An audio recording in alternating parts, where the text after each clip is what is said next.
Hello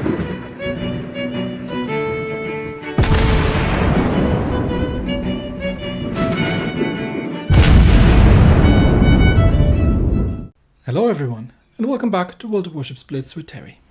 Today we are looking at the thing that's in the Blitz pass, which is totally not a French destroyer.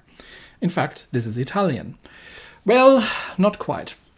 So, if we're looking at the description, it says that this is a Guépard-class destroyer. And this was one of those. It was one of them that had been sunk during Case Anton, and when the French were scuttling their fleet in Toulon. And then the Italians resurfaced it and refurbished it and used it for their own. And it said that this was one of the ships that the Italians wanted to raise, but couldn't do that before the end of the war. So I had a quick look at the Guépard. And the Italians did raise a Guépard-class destroyer. That was in fact the Valmy, which fell, I believe, into German hands or was destroyed by the Germans eventually. But they did, in fact, raise one. Only it's not this one, because that was the FR25. So instead of doing that and using an actually historically existing ship that would have perfectly fit the narrative, they made one up and called it FR25, which annoys me to no end, again. It's those little details. Anyway, so this is very much a French destroyer in Italian hands. So what have the Italians done with this thing? Let's have a brief look, shall we? The first things first, the Guépard is actually a Tier 6 destroyer. And the FR25, and I don't know if FR stands for something Italian about France, but could be, is at Tier 7. So they've up-tiered her. Okay, let's take a look then and see what the differences are between the two. First things first, the FR25 gets an engine boost 3, which gives you 16% boost versus engine boost 2 for 12.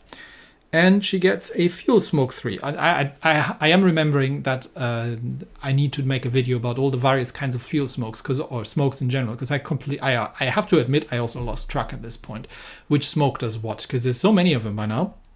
But this is the regularized fuel smoke. It goes for 15 seconds. It's a fuel smoke 3, so a relatively long-lasting fuel smoke. And you get 2 charges of it, compared to the Guépard, which, being French, does not get one, but in return obviously gets the DACA, gets the rapid reload to half the main battery reload for a given amount of time. Also, obviously, this being Italian, they have switched out to semi-armor piercing shells. But what does it mean in terms of numbers? So the FR25 gets a bit more hit points, and this is quite needed because she's up-tiered. However, the maneuverability, and this wasn't already the greatest in the world on the Guépard, but is definitely losing out a little bit here. She does get the same 5 guns, which for all intents and purposes are the same guns, only that they have a slightly faster base reload, but still not very fast, because you are... you don't have the rapid reload anymore. The one thing that disappointed me a little bit was that the semi-armor piercing damage on the FR25 is the exact same as the armor piercing damage on the Guépard. Now, I don't know if they've messed with the penetration values here, but generally speaking, semi-armor piercing has lower pen than AP, but does more damage, which doesn't seem to be the case here. So that's just something we'll have to live with. In return, we do get the excellent French high explosive shells on these 139mm guns with a 5% fire chance. The torpedoes on the Guépard are okay.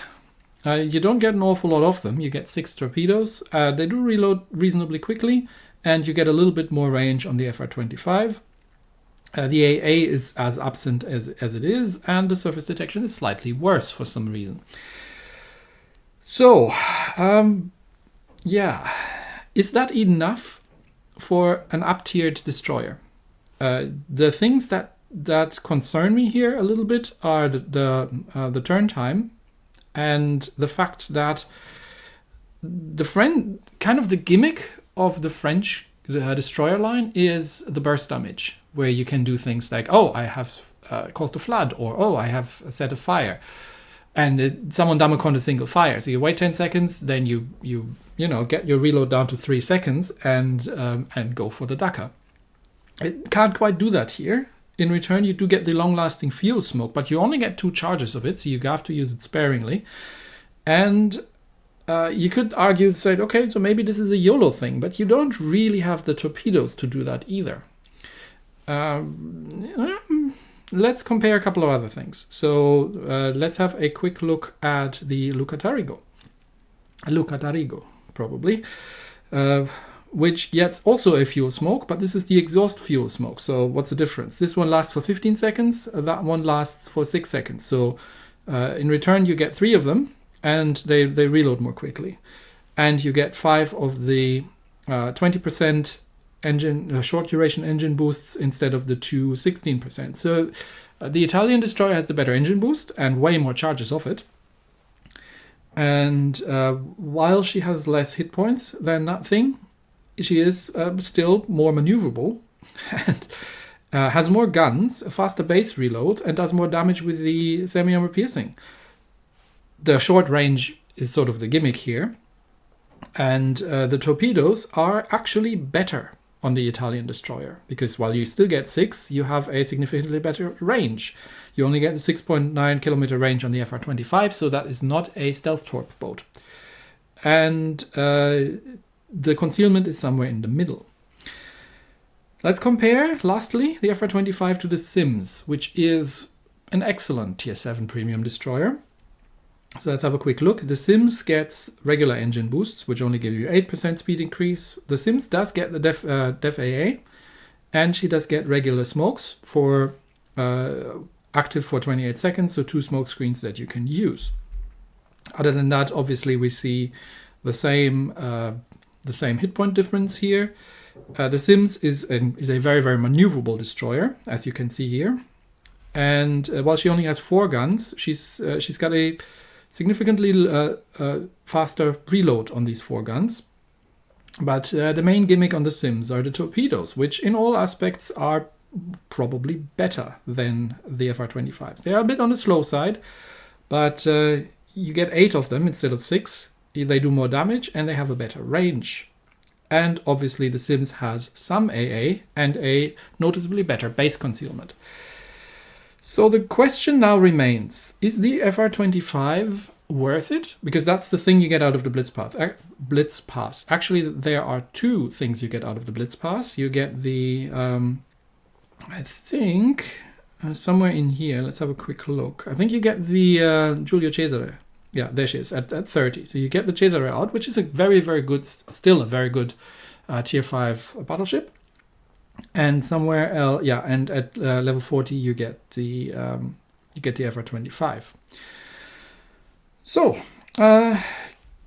my concerns mostly were around, given that we've traded the rapid reload for fuel smoke, which isn't all that useful, given that we have limited rush capability.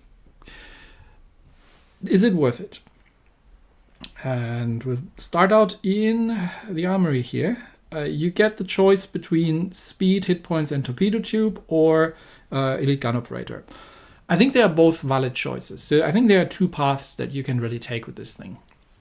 The problem is she has a 36 knots base speed, which is not particularly fast. But you could go for speed. You could go for a speed build and just use the relatively quick reloading torpedoes to your advantage, together with the engine boost and the fuel smoke. The problem I have with that is that you only have 2 charges of each. But we'll get to that later. The other option is to go more for a gunboat build and compensate for the dreadful lack of reload by using the other elite bonus. That led me to the thought to use the main Mastery Mod 2 first. This has 2 problems. The first problem, and let's have a quick look back at the statistics. The first problem is the turret traverse, because it's, I think, at 12 degrees per second base traverse, which is not fast. And obviously, again, the ship is affected by the turret bug. I'm not sure if we can, I don't even know if we can see the turret, but I think we've got 2 super firing forward and 3 somewhere aft. There, yeah. So the turret here, hang on, I'll try to, yeah, can't zoom in any further, but you see it right behind the second funnel, the last funnel. There's a turret, and yeah, that turret is affected by the turret bug. So you're mostly getting. You're mostly only going to get 4 turrets on target, which led me to trying to use the main battery mode 2. But the problem is the turret rotation is so slow that even with the reduced maneuverability on the ship, you're still struggling to actually get your guns on target at times. And you don't have the burst damage from the French destroyer, which you can, again, boost using captain skills and all kinds of things. So I ended up using the main battery mode 1. And while I would have loved to use the engine set, the ship is on the sluggish side, and you kind of need the steering gear, and then its choice on concealment on third slot. So this is a more general purpose build. You could go for speed in 3, and for propulsion in 2, and play her more or less as a pure gunboat. Again, the problem here is that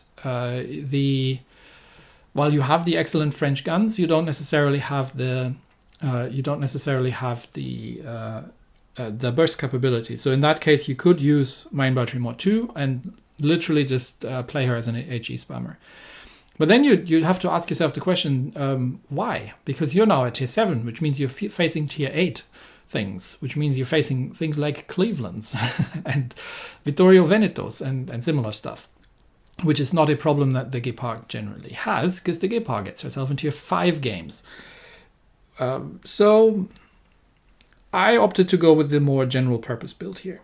I have put the historical camo on it, because it's a premium, and I would assume that people already paid money to do one thing. They're more than willing to pay more money to do the other thing.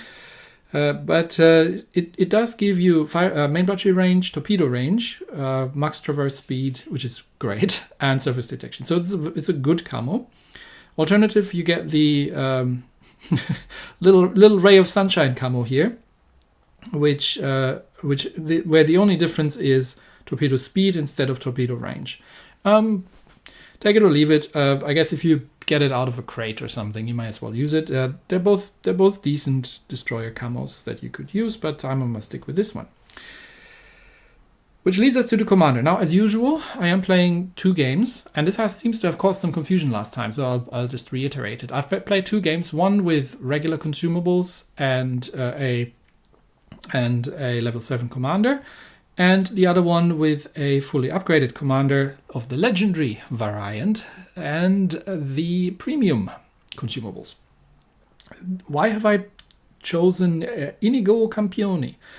Because Inigo Campione here has a skill at tier 10 or level 10, which is the night raid skill, which gives an additional engine accelerator and an additional smoke. And yes, I've tried this, that actually works. So with that, you get 3 fuel smokes and 3 engine boosts, which can make a big difference. Also, he has the useful boost both my sub and HE shells skill, which is a good one to have. And other than that, I've just gone more or less with a sane setup. You probably want the improved Daredevil, definitely the improved preheating.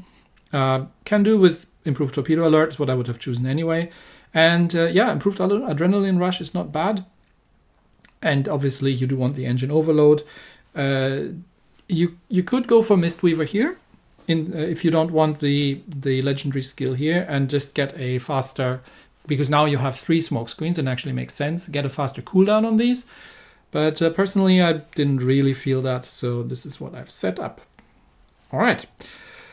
So the FR25, tier 7 Guépard with a slight Italian slant on it. Let's get into 2 games, and we'll see if it's worth it for you or not. The first game is a tier 7 game, so we are top tier, and we're playing base capture in Bay of Storms. So this is a game that a Guépard could find herself in as well. We are up against Vesa, Caracciolo, King George, a Florida, Auba, Sims, and an Akatsuki. And let's go. So, how do you play this thing? Well, you are in technically what's a French destroyer without the rapid reload. So you can still long range HE spam because these are 139mm guns and they have a 5% fire chance. You do have the problem of the mid turret, so it's good if you can do things like kite away. And you are not the most maneuverable in the bunch here at all. I've got Colorado with me. De Grasse is going center for some reason. That thing would have been really useful down the flank here. But you do you. So with the engine boost up and preheating, she does 43 knots, which is not bad. Which isn't bad. But you see the turret rotation here. Now my turrets are coming on target. And as soon as I move out of the arc of the center turret, it'll start turning around to the wrong direction. You're not going to outspot anyone in this thing, especially not something sneaky as a Sims. But I am scouting here for the Colorado, just to see what's out there. And I've got the SAP loaded just in case we can get onto destroyers. Now. There's the Alba, and there's the Akatsuki. Hello, Mr. Akatsuki. We have apparently outspotted the Akatsuki, so that might be that's just area denial torpedoes here. They reload quickly enough, so yeah, semi-armor piercing has good range now, but actually does a somewhat disappointing amount of damage, given that it's semi-armor piercing and it should do a lot more. So Akatsuki deterred somewhat, he's buggering off, and we've got an Alba to shoot at. But he doesn't want to come anywhere near because he's seen the torpedoes and now he is mildly scared. Colorado has taken the Akatsuki torpedoes despite the fact that the Akatsuki was spotted from, well, you can only do so much. But you can sort of get the guns on target like this, like long-range gunboating. This is a style that you can sort of play. And you've got a decent amount of hit points.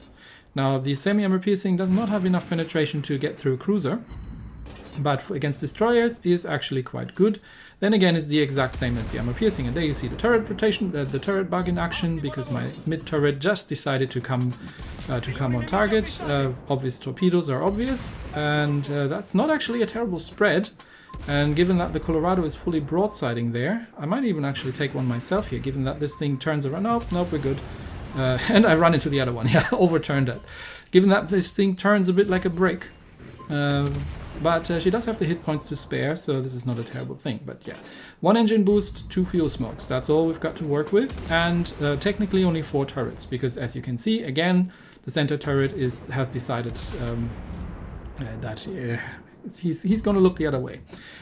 That's a single fire Damacon on the Alba. Now, this is where you would wait 10 seconds in a Guépard and go and then pop the rapid reload and just set a triple permafire on that sort of thing. Here, not so much something that happens. So back to the semi-armor piercing, because that Akatsuki is out there somewhere, and we're not really making any headway with the high explosive. There come the Alba torpedoes. That's why I was slowing down. But Akatsuki should be in front of me somewhere there. And how does it actually look like? We've lost a ship. We haven't sunk anything yet, but. We'll see if Colorado and me can break through here. Yep, I think I know where the Akatsuki is. Colorado, the Akatsuki. We'll see if we can break through here. There's a full health Florida over there. And there's the Alba. Now I've gone undetected. I can stealth torp in this thing. Yep, there come more Akatsuki torpedoes. I know where you are. You can stealth torp in this thing, but you don't have an awful lot of range to work with. So where's Alba going? Where are you going? Hello, Mr. Akatsuki. I'll be right with you. Okay, I'll deal with this thing. Hello. Would be nice if I had 5 turrets on target. Okay, I'll stop complaining now. But let's push him out a little bit, and get our fuel smoke up to, because we are sort of sailing broadside onto a Florida, an Akatsuki, and an Alba, and see if we can make something happen with the guns. Because I think the Akatsuki has successfully evaded my torpedoes by sailing in a straight line. I was actually expecting him to. Go in or to try to disengage, but the Colorado has been sunk, and that means I am a little lonely out here by now. But we are 3 kills to 1 down. More obvious torpedoes are obvious, and we do have a couple of low health ships over there. plus that Florida that is full health, but doesn't seem to be doing an awful lot. I haven't really seen him firing, so I don't know, maybe he's AFK. But we'll try. We'll see if we can get a little closer and wait for the next fuel smoke and get a rush in. Now, don't you're not going to take out a full health battleship because you just don't have the alpha strike on the torpedoes. But I might go a little closer. He's either AFK or he's letting a single fire burn. So he's either smart or he's not there. But we'll see if we can set another fire here. And I'm gonna drop some torpedoes. And hopefully they are already reloaded by the time we get there. I think I'm just gonna help out with the capture circle because we're 10 points behind, and I can burn down the Florida from long range, especially if he's AFK. We just need we'll see if the torpedoes are hitting, but we need to help out. Okay, the torpedoes are hitting. He isn't AFK, so I don't know what he's doing, but the Jervis needs some assistance here. And that's a Weser out there, and there's still one destroyer around. So I've got the hit points to spare, so I'm taking over for the Jervis here. And we might still win by capping. We're ahead on points actually by now, but I'm not sure if we can get the carrier killed in time. And what do we have here? Oh, that would be the De Grasse. De Grasse has sufficient hit points, and De Grasse has some AA. And the carrier fortunately focuses on the De Grasse rather than trying to kill the Jervis. And the enemy Sims has killed our carrier, which means we are now 40 points behind. Which means I think we're not going to kill that Florida anymore. We're going to have to win by capping at this point, unless the Jervis can do this. But Jervis is outside the capture circle, and I think the Weser is about to go undetected. And that means we are going to have to try and win this one by capping, unfortunately. Should have really used the high explosive here and gone for the fires together with the Grasse, but the carrier is now going undetected. I was just going for maximum damage, trying to sink him. We have 12 seconds left. We're behind on points, and unless somebody sinks something, the enemy Sims is in our capture circle, but we have captured, and with barely seconds to spare, made our way through. So, yeah, I wasn't very convinced at this point, and I figured this is a battle I could have been in as a Guépard and have done about the same thing. So, given that this thing is a tier 7 destroyer, not sure I feel that one. So, how about the full upgraded, maxed out setup? And here we are in a fully upgraded, maxed out FR25. But Terry, you're still in a tier 7 game. You're still top tier. Yes, I am. Although there is, I believe, only one tier 6 on the enemy team and on our team, and that's the respective carriers. There's 2 Ryujos. But yeah, this isn't even a tier 8 game. And this is as much value as you're going to get out of this ship by throwing money at it. So let's go against Ryujo, Nelson, Gneisenau, double Brooklyn and double Sims. Oh, and it's base capture on Silent Shoal. So we are starting left flank, which means we can. This is with the legendary captain. So if you have a quick peek at the consumables, I actually now have 3 fuel smokes and 3 engine boosts. So the fuel smoke 3 is nice, but it's extremely situational. It gives you more time to do a run-up if you want to do a torpedo strike, which isn't really that helpful because you don't have the alpha strike with the torpedoes. Regardless, we have now engine boosts to spare and some capability of disengaging. So I'm going to go the long way around and scout here and see if I can intercept, because there are 2 battleships behind me, and there's guaranteed to be a Sims and a Brooklyn on this flank, because there were 2 Brooklyns and 2 Simses. Sims? I don't know how you pluralize these. But 2 of those things, which means that we're going to get one on our flank and the other, the rest of the team is getting the other one on the other flank. I'm switching to high explosive just because there is something battleshipy that I might be able to HE spam. No, never mind. There's the Sims. Hello, Mr. Sims. That's exactly why I'm in this position. Now, Dogfighting a Sims in this thing is not easy. Now the Sims has been spotted because he's literally just gotten too close. That's a Nelson, so Sims is not gonna go. He's not gonna go in for that one. But that means, given that he's defensive against Nelson, he's giving perfect broadside against me, which means I'm gonna start hammering him. And I've dropped some torpedoes, which means he's inking. Nelson isn't stupid. There's a Sims, but Sims also knows that if he comes around that corner, he's going to be in trouble. Unfortunately, he has a Geyser now, and he's not afraid to use it. So let's see if we can distract the Sims away from the battleships, because the Caracciolo and the Nelson together should be able to deal with Geyser now. And see if we can get the Sims pulled. Unfortunately, there is a Brooklyn over there. Yep, I see you there, Mr. Brooklyn. And yeah, Sims is not an idiot. He knows what he's doing. He's been playing the ship before. So I have the hit point advantage here. Sims has the maneuverability advantage. And yeah, we're obviously not going to be torpedoing each other. Sims has proper smokes. I have the fuel smokes. And he's just, yeah, I would say we are, in this scenario, we are relatively evenly matched, despite me having the bigger guns, and I can use the fuel smoke here to deny him torpedo lock on. So he's gonna have to blind torpedo. He probably doesn't know that this is a fuel smoke and that I'm going full ahead. So he's got carrier support as well.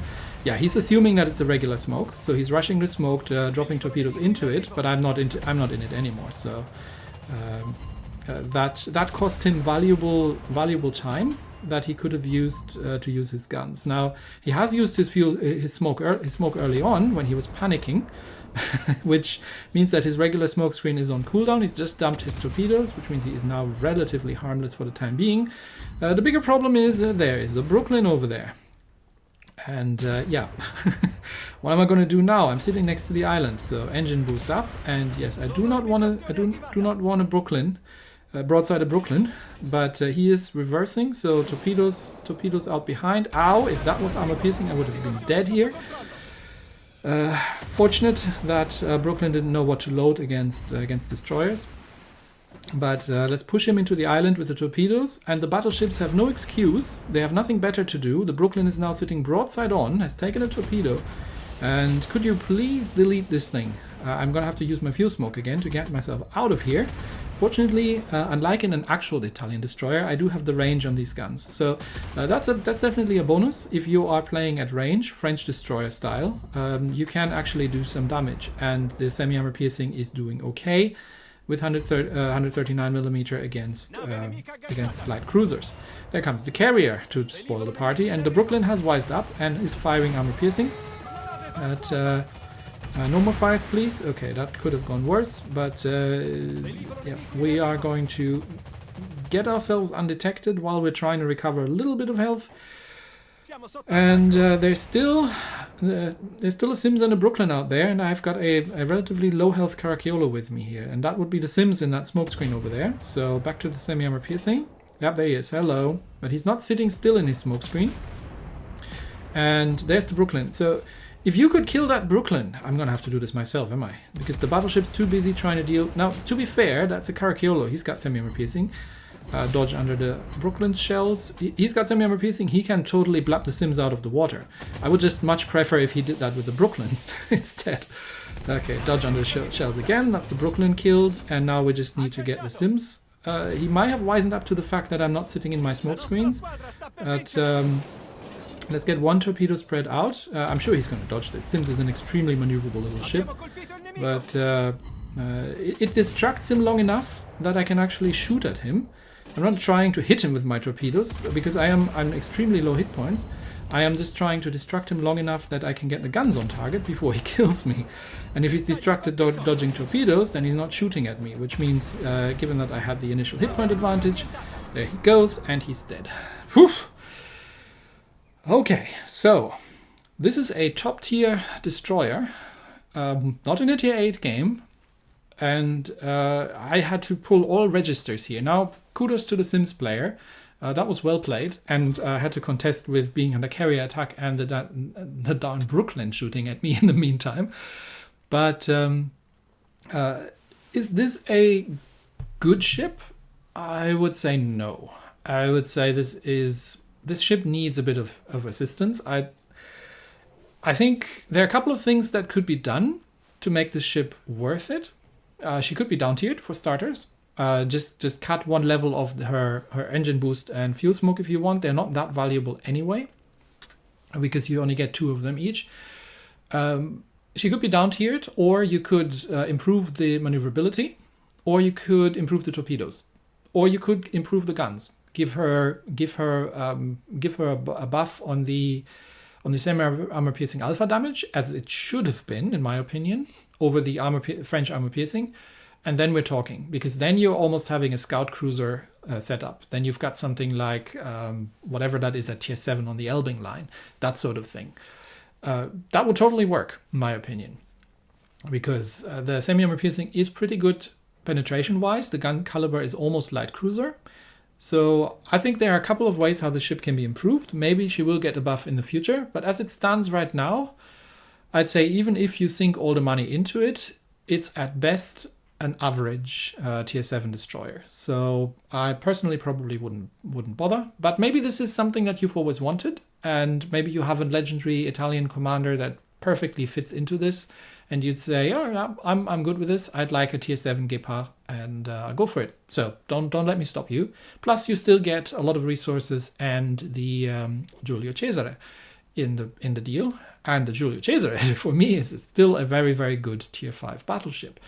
So maybe that's enough for you to justify getting the Blitz pass, and you say, I don't really care about the tier 7 thing there. I'll just leave it there until they either buff it or I run out of port spaces and then just sell it again. But yeah, that is the FR25, the never-existing French destroyer with an Italian paint job. And that's it for me today. Thanks everybody, and I will see you next time. Bye-bye.